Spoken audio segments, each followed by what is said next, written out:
Há um versículo que fala muito ao coração da gente. É só ele que eu gostaria de ler. E ele foi dito certamente que pelo Espírito Santo, porque a Bíblia é a palavra de Deus e é inspirada pelo Espírito Santo. Mas ele foi dito por um homem há muito tempo atrás. Um homem que viveu 120 anos, Moisés.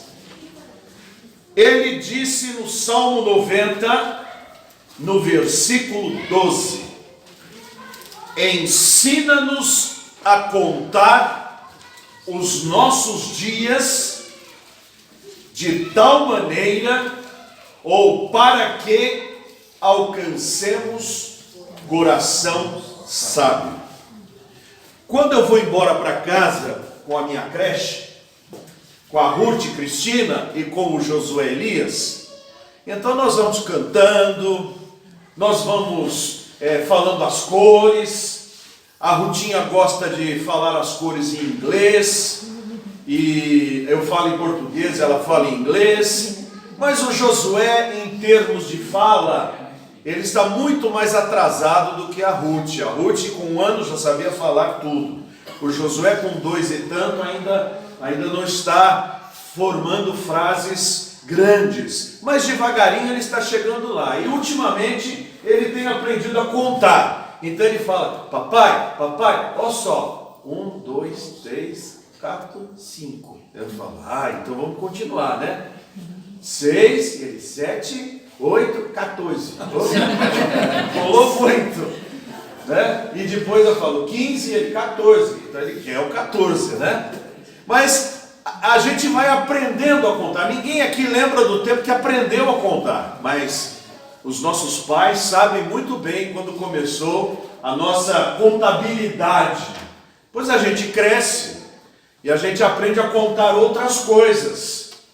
Cresce, forma família e vai contar o salário para ver se dá para pagar a conta, não é?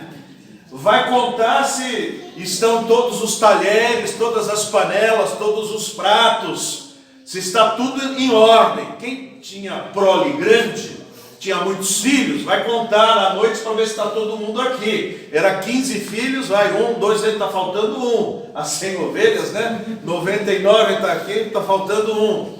Então a vida da gente é um tempo de aprendizado a contar. Nós aprendemos a contar.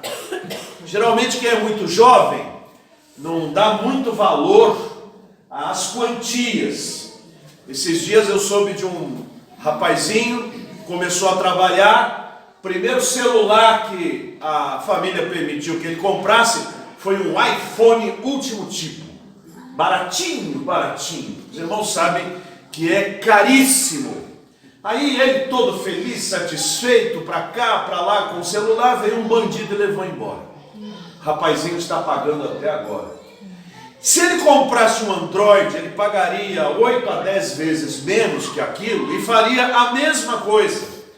E se o ladrão levasse, ele não teria uma dívida tão grande. É porque ele ainda não aprendeu a contar direito. Aliás, muitos, ao invés de contar para crescer e desenvolver, contam para gastar e ficar sem nada. É como, por exemplo, se você comprasse 1 quilo de sementes, chegando em casa você assasse as sementes e comesse todas elas. Acabou a safra. Então há muita gente que vive assim, pendurado na dívida, pendurado no cartão de crédito, pendurado no fiado, pendurado no agiota, e tudo que recebe é a semente que a locusta come e destrói tudo, porque ainda não aprendeu a contar. Porque se ele tivesse aprendido a contar, ele saberia que se separasse alguma coisa, para que aquela coisa fosse semente, a semente produz, a semente multiplica, a semente, quantias pequenas, aumentam rápido, quando bem administradas. Mas há uma outra fase da vida que nós aprendemos a contar outras coisas. Por exemplo, quanto tempo de vida nos resta. Porque nenhum de nós vive para sempre. A Bíblia nos promete vida eterna após a morte e a ressurreição. Mas enquanto somos filhos de Adão, e enquanto estamos debaixo do império da maldição do pecado sobre os nossos corpos, nós voltamos ao pó.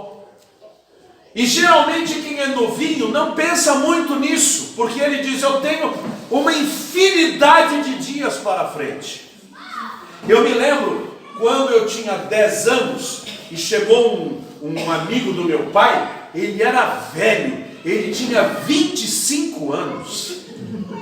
Eu dizia: olha como ele é velho.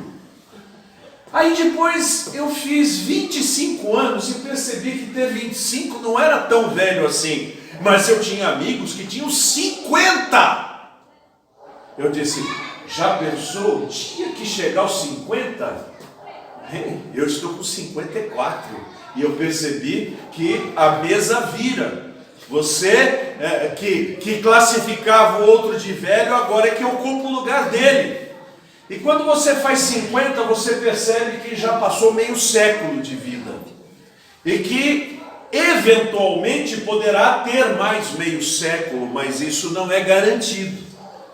Quanto mais o tempo passa, mais os dias se tornam valiosos, porque nós não sabemos quantos mais teremos daqui para frente. Diz Moisés: ensina-nos a contar os nossos dias, de tal maneira que alcancemos coração sábio. Sabe por quê? Porque quando alguma coisa é farta demais, nós até dizemos: barriga cheia, goiaba tem bicho. Não é assim? Porque tudo a gente enjeita, né? O estômago cheio enjeita o favo de mel. Quer dizer, nada presta. Mas passe você 4 dias sem comer, para ver se vai enjeitar alguma coisa. Porque na medida em que não há mais fartura, nós começamos a valorizar aquilo que nós temos. E na medida em que o tempo passa e nós avaliamos que em breve teremos que prestar contas com o Senhor, e sabemos que os nossos dias não são tantos quantos eram antigamente, nós passamos a usar de parcimônia e de cuidados e de investir bem no nosso dia, porque eles não são infinitos. Aí o nosso dia começa a ser vivido com uma seriedade de quem está vivendo um momento mais do que especial, porque nós passamos a ter corações sábios. Os nossos dias não são meros números da folhinha que vão passando, e nós acordamos, levantamos, comemos, dormimos, tomamos banho, caminhamos, passeamos, dormimos de novo. Não, nós queremos agora que cada um dos nossos dias tenha um significado mais do que especial, porque podem ser os últimos. Às vezes não. Às vezes teremos uma longevidade que vai dobrar o número de dias que temos, mas já atingimos um coração sábio. Sabemos viver. E é isso que Moisés está dizendo: Senhor, ensina-nos a contar os nossos dias, de tal maneira que alcancemos corações sábios, isto é, a não errar onde já erramos tantas vezes, e a acertar nas coisas que às vezes nunca acertamos. Ajuda-nos a valorizar desde o amanhecer claro que o Senhor nos dá, até o anoitecer belíssimo de um crepúsculo e de um entardecer maravilhosos que o Senhor concede. Então nós começamos a comer, não para encher o bucho, nós comemos apreciando e dando graças por aquela comida.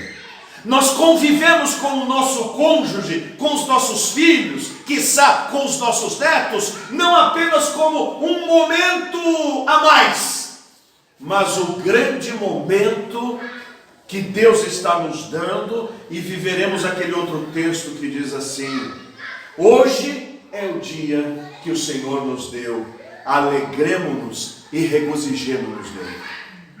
Nós não lançamos mais para amanhã a felicidade que tem que existir hoje. Ah, se eu ganhar tal coisa, se eu comprar tal coisa, se eu conseguir tal coisa, eu serei feliz. Não, eu já digo o seguinte: serei feliz ainda que não compre, não ganhe e não consiga. Porque se eu atingir este ponto, então eu alcancei um coração sábio. Eu vivi com sabedoria. O tempo que eu passei não vai ser medido cronologicamente, mas pela qualidade de dias tão especiais que eu pude conviver, que eu pude interagir, que eu pude comungar, que eu pude repartir. Quem vive assim, torna a vida do outro feliz. Quem vive assim, transforma o lugar onde está num verdadeiro cartão postal de felicidade. Quem vive assim, não teme a morte, porque ele diz com absoluta convicção: eu sei que o meu Redentor vive. E sabe que a vontade de Deus é boa, agradável e perfeita. Por isso, tudo quanto te vier às mãos para fazer, faze-o conforme as tuas forças. Como diziam os antigos, carpe diem, viva o dia e faça deste dia a maior bênção da sua vida. O melhor, para quem tem um coração sábio, o melhor está por vir. E é agora. Não é depois de amanhã. Não é no mês que vem. Não é no ano que vem. Não é quando eu me aposentar. Não é quando eu tiver aumento de salário, que isso é uma ilusão. É agora. Eis o tempo aceitável. Irmão Fraia, que no auge dos seus 74 anos, e o Senhor é um exemplo e um modelo para todos nós, que o resto de sua vida, se Jesus não voltar antes, esperamos em Deus que seja muito longo e muito bem vivido, coroado de êxito e de felicidade. E que o Senhor, com a graça de Deus, aproveite cada instante, sorvendo todo o doce que o Senhor coloca na sequência da história da sua vida. E que nos momentos difíceis o Senhor possa dizer: o Senhor é a minha luz e a minha salvação. Que a graça de Deus seja com o Senhor e que a graça de Deus seja sobre todos nós que fomos abençoados com o aniversário do nosso amado irmão Fraia e também com a palavra de Deus, para que nós, à semelhança do meu filho, aprendamos a contar, não de 7 para 14, mas aprendamos a contar cada minuto como uma dádiva que Deus nos deu. Que Ele nos abençoe. Amém. Amém.